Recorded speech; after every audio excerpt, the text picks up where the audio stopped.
Hello, this is Ron here today from Ron's RC and Drone channel.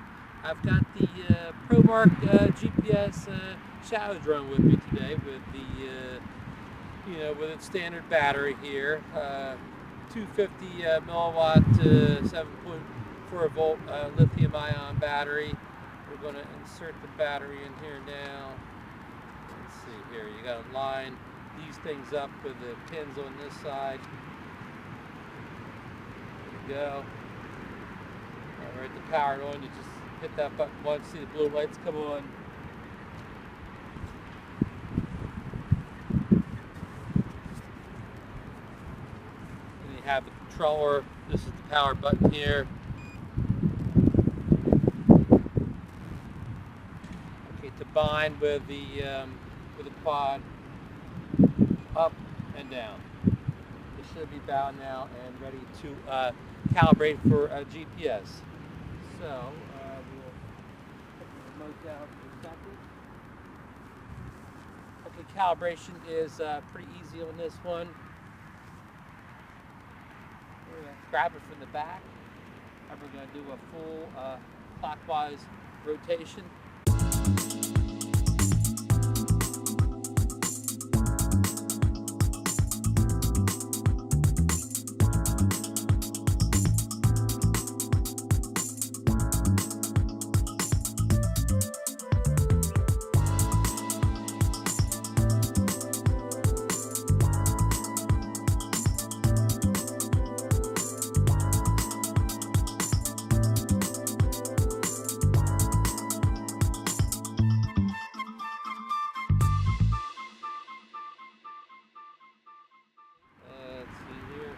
We're going to tap into the Wi-Fi right now.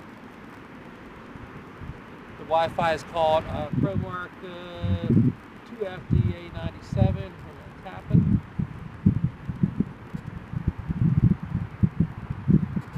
Alright, we've now connected with the Promark network here, the drone. Oh, that's the drone there now, so let's tap it back up and go into the app.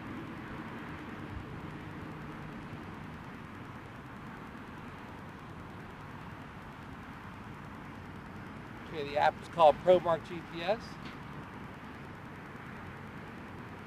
Okay, once you get there, you hit the tab that says Controls. Alright, the app's up there now. I don't know if you can see from that distance.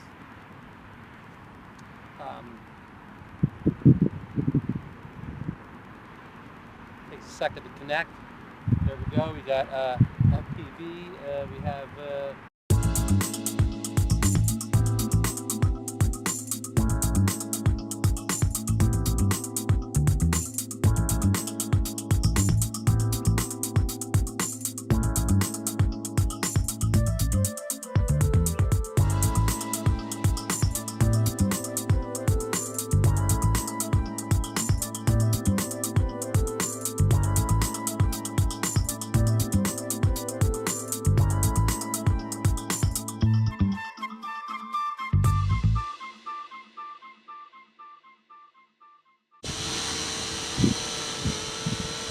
all right, it's it's called pretty good GPS. We got about a 9 to 10 mile wind out here. I'm not sure which direction it's from, but we do have a wind, but it's holding pretty steady. So let's take it up and out.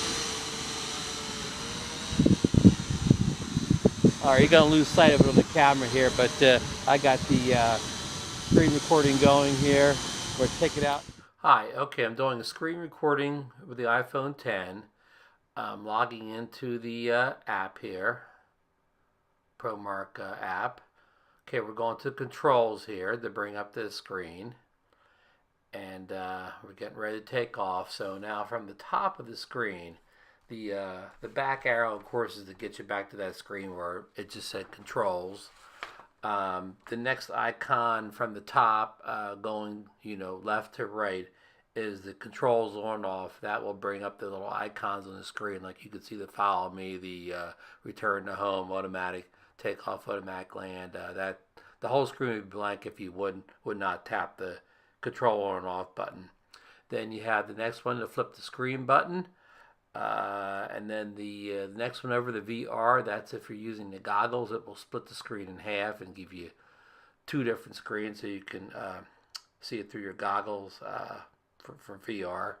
The next icon over, the play button, that's for the media gallery playback of saved recordings.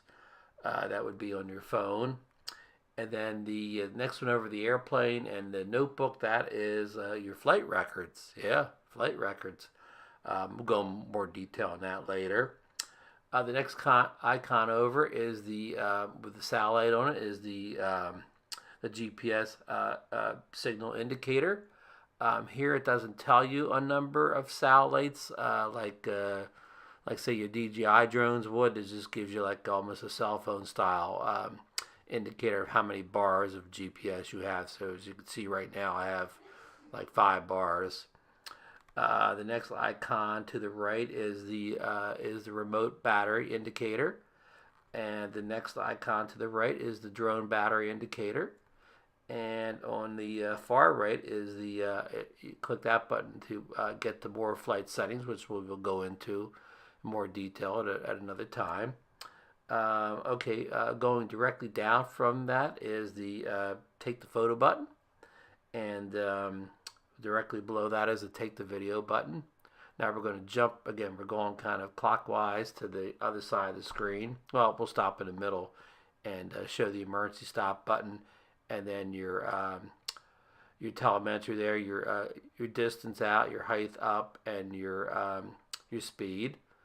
And going all the way back to the left, lower, that is your automatic land button icon, and above that is your automatic takeoff icon, and above that is your return to home, and finally that's your follow me icon. So that pretty much covers the app functions and screen there. So we'll go into more detail on the settings button on the right there. So you can see me flying around the field here.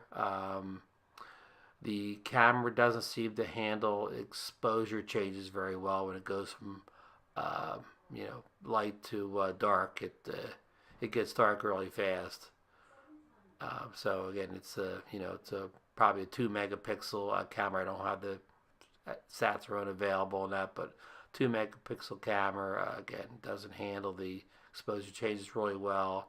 The frame rate, it's hard to say. It surely doesn't look like a nice smooth 30 frames per second. It looks like something less than 24. It's kind of jerky and almost looks like you miss frames. So it's some 2016 frame rate, something low like that, which you would expect from a drone like this.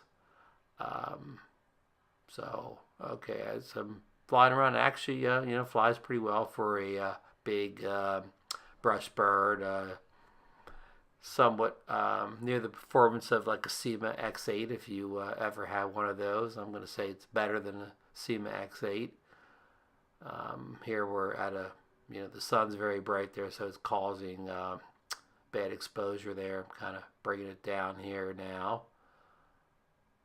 Coming in for a semi-landing. We made it out to about 200 meters, and then the FPV signal froze.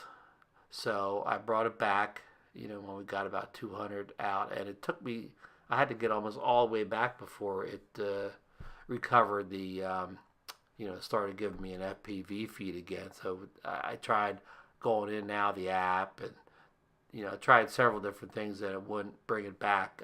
The FPV signal, from that great of a distance, I had to get it real close to get it going again. So that's kind of a con. I like when you can, just bring it a little bit back closer and get your FPV back. But okay, here's the footage straight off the memory card. Looking about the same as what you saw from the app. So I hope you enjoyed this. Stay tuned for more videos on this drone, and I'll see you on the next one. Stay tuned.